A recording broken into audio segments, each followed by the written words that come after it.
This parsha is Parshas Vayikra, the beginning of the third book of the Torah. The Torah tells us Vayikra Moshe called to Moshe, Vayidaber Hashem elav, and God spoke to him, Me'oel Moed Lamar, from the tent of meeting, saying. And Rashi is bothered by why it specifically has to tell us Me'ohel Moed, from the tent of meeting.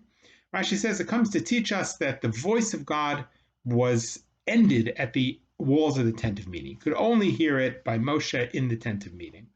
Rashi says you might think that's because the sound of God is very quiet. It's not true. It says Hakol, the voice of God. And that reminds us of the Tehillim that we say on Friday night in the Kabbalat Shabbat, Kol Hashem Bakoach. The voice of God is with strength. The voice of God breaks cedars. And so it's not that the voice of God was quiet. Rather, it was very loud. It's just that it couldn't be heard beyond the walls of the tent of meeting. I think the idea is that God's voice is not a physical voice. It's not a very loud voice or a very quiet voice. God doesn't exactly have a voice. God is not physical, and voice is a physical thing. Rather, I think the idea is that which is said in the name of the Baal Shem Tov. The Gemara says that every day a voice comes out from Har Chorev, from Mount Sinai, and says, Shuvu banim shovavim. Return, my children, return. And so it's asked, if the voice comes out from Mount Sinai and says, return, my children, return every day, why don't we hear it? And if it does come out and we don't hear it, so what does it matter? What good is it?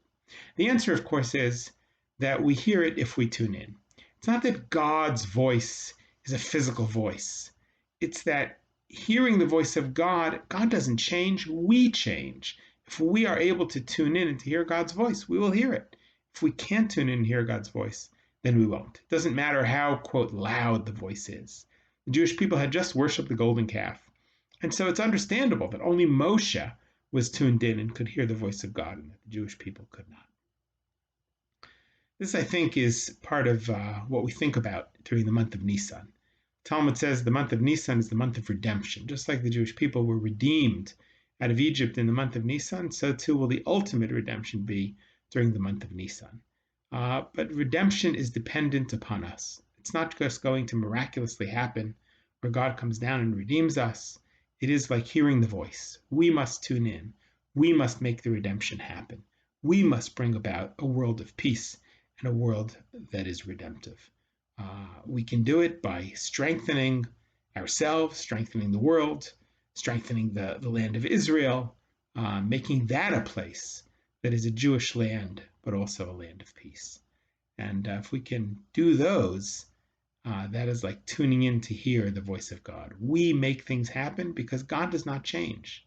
It's we human beings who change. That's why God created us, so that we could make the world change for the better. This is part of the message, I think, of the month of Nisan, and indeed our Parsha and Pesach. Shabbat Shalom.